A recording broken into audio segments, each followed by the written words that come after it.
Gary Hess, News Radio, WRVA, the voice of Virginia. Learn it here first or risk finding out after everyone else.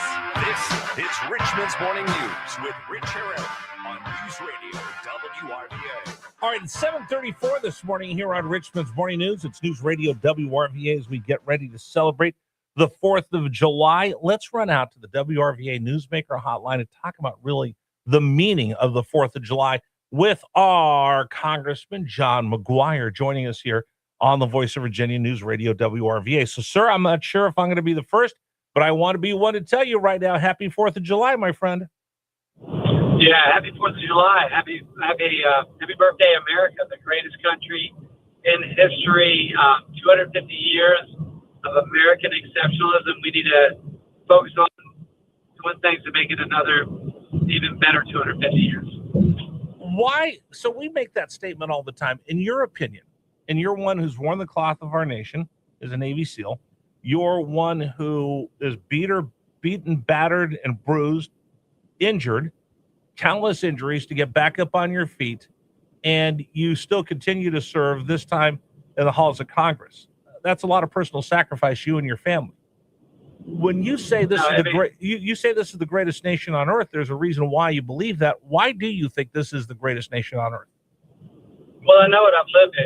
This is a country where a man or a woman can work hard and achieve just about anything. And we got to make sure we keep fighting for that. As Reagan said, our way of life is one generation away. I mean, we got to teach the new generation about our freedom. But what's so great about our country is in the 13 colonies, the 13 states that became the United States, you couldn't hold elected office at any level unless you were a Christian. And in our founding documents, there's prayer. They mention God. And it basically says that your God-given rights, you have those, not from a king or a monarch, but you're born with those. And they can't be taken away. And our country may not be perfect, but this country has lifted more people out of poverty, given more people freedom and opportunity than any other country in history. And people, even in our worst days, everyone wants to come here. And if you think about it, we're not the biggest country.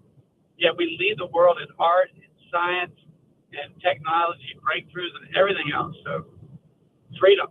I mean, how cool is it to see all of these tourists come in that are getting a chance to see unfiltered America, not through the eyes of the media or anybody else, but they're actually getting to meet real Americans and see what our way of life is.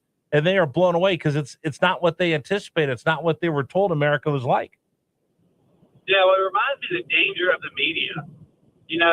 There's so many ridiculous policies and woke ideologies that have prevailed, not just in the United States, but around the world, because the media controlling the narrative with crazy ideas. But when you come here and you get to see the reality of it, they're like literally in shock at how amazing our country is. We got some problems, but we are turning the ship around, and thank God we got President Trump. We got a majority in the House. We got a majority in the Senate. But we got to keep those majorities coming up this year. Have you ever spent much time with the president just talking about patriotism? Because that's a story that we really don't get unfiltered. Maybe it goes through the media, like you said, someone else. But have you ever spent time with the president and actually talked about why he loves America, or got FaceTime with him one-on-one? Yeah, I had dinner with him last night at the White House, and we actually talked about that. The guy has a clear heart for the American people. He's lived a long life in this country, and he could be doing anything. I mean, he's got plenty of money and everything else, but he saw our country going off the cliff, the country that he loves, the people that he loves. He loves all Americans, regardless of race, party, religion, or creed. And he is, he's taking a bullet for us. He hardly sleeps at all. I mean, I was on the phone with him at 3 a.m. one time for the big, beautiful bill, and he was more awake than me. But he loves our country. I was at the Rose Garden last night, the Rose Garden Club dinner, and he had a statue put there. There was like a modern art piece of art that you wouldn't even know what it was. He replaced it with an awesome statue of George Washington. And right there in the middle, he had a new statue yesterday that I saw. It was 3 patriots or 3 Minutemen from the Revolutionary War. We have an incredible history. I mean, these people that fought for our freedom went barefoot through the snow, across the Dan River in my district to help corner Cornwallis at Yorktown so we can defeat them and win our independence. We have so much incredible history that needs to be taught. Because no matter how bad, the grass is always greener. But I would say if you don't like America, try some other place and you'll come back real quick. Wow. Hey, by the way, I did mention this. I saw the social media pictures, and I think I saw you on TV in Coronado during the NASCAR race on Father's Day weekend, correct? That's right. I'm on the Armed Services Committee, and the chairman, Mike Rogers, had a trip out to tour some defense manufacturers. You got to remember, we're working hard to pass the National Defense Authorization Act, and we have to go visit with these people and find out what the best options are for our military. But while we were out there to celebrate 250, we had NASCAR on the base, a race on the base, and it was North Island Naval Station. And I happened to have two of my children out that way. One's in the Navy. He just deployed to the Middle East 4 days after Father's Day, so I got to see him before he deployed. But I got to go see him. We visited the EMT unit. We visited the Navy SEAL School, and I got the Naval Special Warfare Command Admiral and talk about what they need, make sure our troops have what they need so they can win the fight and come back home safely. But yeah, it was patriotism. I mean, you think about it. The U.S. Navy base, American flags, fireworks, come out of turn 3, and you look up and it's the USS Carl Vinson aircraft carrier, which you may not remember, but they have a cleat on the ship that's painted red, and that's where the Navy SEALs delivered Osama bin Laden's body. Right. Before they did the burial at sea. And so, I mean, just a lot of history, a lot of patriotism. American flags, apple pie, baseball, and NASCAR. It doesn't get any more American than that.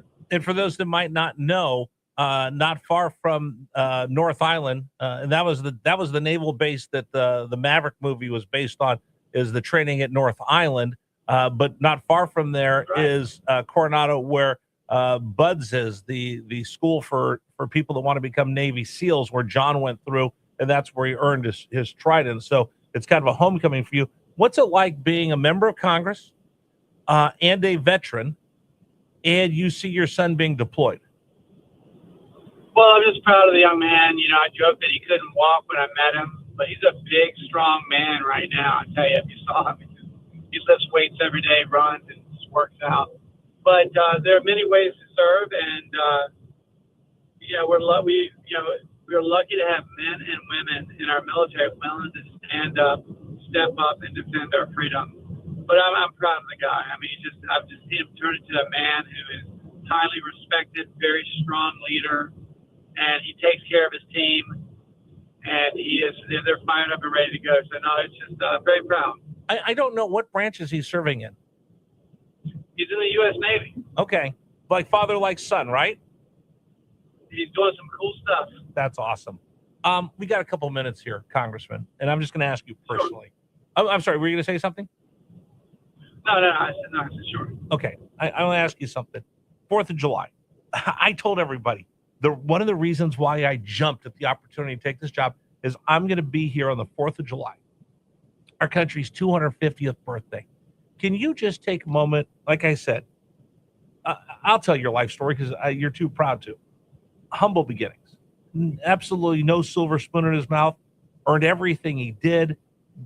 Joined the Navy, became a Navy SEAL, served our country, became an instructor, was injured, countless surgeries, met this wonderful woman, has this fantastic family. Again, surgery after surgery, gets back up on his feet, and he decides he's not done serving our country, and now he's a member of Congress. It is, and I've told you this, sir. I told my boy, you want to talk about somebody who's been knocked on their butt more than once? You look at John McGuire, and you look at John McGuire who picked himself up and dusted himself off every time, never gave up. So I want you to talk to our audience today about the meaning of the 4th of July. Well, look, all of us have bumps and bruises and ups and downs. Life is tough, but it's amazing. And life is a miracle. And I have this philosophy, God first, God's got a plan for us. And I think God gives men and women adversity in their life to chisel them into the men and women we're supposed to be. So I'm not a victim. I'm a fighter. I feel very blessed every day. You know, I had a life-changing injury. They told my wife I wouldn't make it through the night. They said if I did, I'd never use my arms and legs again. I used to be in a wheelchair. It took me a year to walk. So whenever somebody says, John, are you having a bad day? I say every day's Christmas. Yeah. I'm not in a wheelchair. You know, I'm in a primary right now, and I got an opponent that just finds a new way to lie about me every day. And people say, doesn't that bother you? And I said, no, because God defines who I am. So if God, I'm just going to keep shaking hands and being a happy warrior. But no, we live in a great country. Like I said, I really love our country. That American flag represents all of us. Many men and women have died under that flag. And what we owe to them is to live a life worthy of their sacrifice. But apple pie, baseball, our military. I just love our country. We need to have more American flags. In fact, I've been all over the world as a Navy SEAL, and there are many ways to serve people who've done some really cool things. I see countries that I can't think of what they've done historically, but they've got their flags all over their country. We should have American flags on every car and every building because people don't realize the freedom that we have. But they say, what's your favorite country since you've been around the world? I say my favorite country favorite place to be is any place in the U.S. because of our freedom. And people don't realize that freedom is, I think that's what Reagan said, freedom is only one generation away. You can lose that. We've got to defend it. Yeah, that birthright citizenship ruling with the Supreme Court. I know it was tough for us to think we were going to win that, but it's terrible. Basically the way the Democrats have rigged our elections, where you can come in the day of election day and register to vote, that means over 1 million Chinese communists, because China is a communist nation. They have dual citizens in the U.S. It's like maybe it's 1.5 million. I don't know what it is. When you bring them into the U.S., they can vote, and then go back to China. They can change the course of our country. That is stupid. That is unfair. And we are, even the U.S. Senate and Congress, we're talking about we're going to find another way to solve that problem. I think it's I think it's Congress's job to do. I think it's your job and the members of Congress. I think it's on your shoulders now. We're doing it, and we're on it. We've already drafted legislation to fight that. There's a lot of ridiculous things. The idea that you can accept ballots long after election day is ridiculous. This mail-in ballot thing. So we didn't get all the rulings we want, but we got some good rulings. Like one is anybody who cares about common sense knows it's known all along that boys should not be in girls' sports. And so I'm glad we had that rule in this. We got a lot going on in Washington. I see it as a way to continue service to our country. It's a huge honor. Real quick, we got 10 seconds. What are you doing for the 4th of July? So I got fireworks in the middle of the district. I came back last night at 1 a.m. I'm in the district campaigning right now.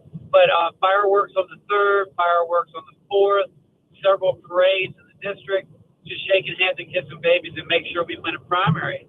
I was talking to the president last night, and I said, a lot of people in my district don't even know we have a primary. Right. Because it's unusual. So what I would tell your audience is that we have election season, early vote has begun. The last day to vote is August 4th. And I hope you will vote for the frogman for re-election for Congress in Virginia's 5th congressional district. You can vote Monday through Friday at your county registrar's office, and then on the one-day, election day, August 4th, at your normal polling place. John, I want to wish you and your family and all your SEAL brothers in Congress the very best 4th of July. Thank you for your service, and I will catch up with you real soon. Yep, happy 4th of July. We'll talk to you later. Bye-bye. Thank you so much. We'll continue with you. It's News Radio WRVA. Pearson. Real quick, let me tell you about Pearson Signature Dealership.